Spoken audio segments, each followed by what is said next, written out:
ওদালগুৰি খৈৰাবাৰীত ৬৫ সংখ্যক ৰাস মহোৎসৱৰ প্ৰস্তুতি। প্ৰাণৰ শিল্পী জুবিন দা অবিহনে এইবাৰ প্ৰথমটো ৰাস মহোৎসৱ উদযাপন হ'ব। অইন বছৰৰ তুলনাত কিছু পৃথক হ'ব এইবাৰ ওদালগুৰি জিলাৰ খৈৰাবাৰী ৰাস মহোৎসৱ।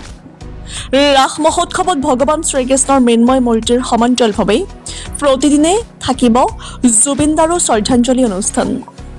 অইন বছৰৰ তুলনাত শিথিল হ'ব কাৰ্যসূচী, নাথাকিব বৃহৎ জাক-জমকতা। প্ৰাণৰ শিল্পী জুবিন দাৰ শোকত আজিও ম্ৰিয়মান ৰাজ্যবাসী। তাৰ মাজতে পাৰ হৈছে এটাৰ পিছত আনটো জুবিনবিহীন উৎসৱ। সন্মুখত ৰাস মহোৎসৱ, প্ৰাণৰ শিল্পীগৰাকীৰ অবৰ্তমানতেই অসমবাসীয়ে উদযাপন কৰিব লাগিব ৰাস মহোৎসৱ। টংলাৰ পৰা ভাস্কৰ জ্যোতি শইকীয়াৰ ৰিপৰ্ট, ডিজিটেল লাইভ। কিমান দিনীয়াকৈ আচলতে অনুষ্ঠিত কৰা হৈছে আৰু কিমান সংখ্যকভাৱে অনুষ্ঠিত কৰা হৈছে? এইবাৰ আমি খৈৰাবাৰী গুৰিহাটী ৰাস উৎসৱ আমাৰ কমিটিয়ে 12 দিন পতা সিদ্ধান্ত লৈছে। 4 তাৰিখৰ পৰা আৰম্ভ হ'ব আৰু আমাৰ 16 তাৰিখে ৰাস উৎসৱ শেষ হ'ব। ইয়াতে আমাৰ যিহেতু এইবাৰ আমাৰ মৰমৰ জুবিন দা আমাৰ মাজত নাই, সেইকাৰণে আমাৰ কিছু কাৰ্যসূচী শিথিল কৰা হৈছে। অন্য বছৰত আমি যদিও সাংস্কৃতিক অনুষ্ঠান ৰাখোঁ, আজি এইবাৰে অলপ তেনেকুৱা ধৰণৰ কোনো সাংস্কৃতিক অনুষ্ঠান আমি কমাই দিছোঁ, সাংস্কৃতিক অনুষ্ঠানবিলাক।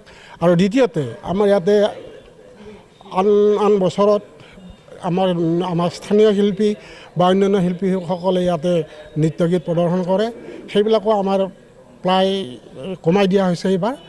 আৰু সমূহ ৰাইজক আমি আহ্বান জনাইছোঁ যে আমাৰ এই ৰাস উৎসৱত যিহেতু প্ৰত্যেকজন অসমবাসীৰ ৰাইজে জুবিনদাৰ কাৰণে বৰ দুখ প্ৰকাশ কৰিছে, সেইকাৰণে আমাৰ এই ৰাস উৎসৱতো সকলো ৰাইজক আমি জুবিনদাৰ স্বাৰ্থত যাতে ইয়াত কোনো ধৰণৰ বিঘিনি নহয় তাৰ কাৰণে আমি ৰাইজক আহ্বান জনাইছোঁ। আমাৰ 12 তাৰিখৰ পৰা আৰম্ভ হ'ব।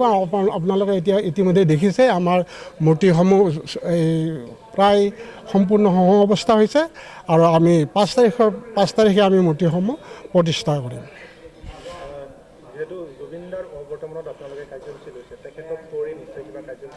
নিশ্চয় আমি 4 তাৰিখৰ পৰা জুবিনদাৰ ইয়াৰ প্ৰতিমূৰ্তি আমি মাল্যদান কৰিম, তেওঁক শ্ৰদ্ধাঞ্জলি জনাম। আৰু এই শ্ৰদ্ধাঞ্জলি আমাৰ 12 দিনেই থাকিব ইয়াতে।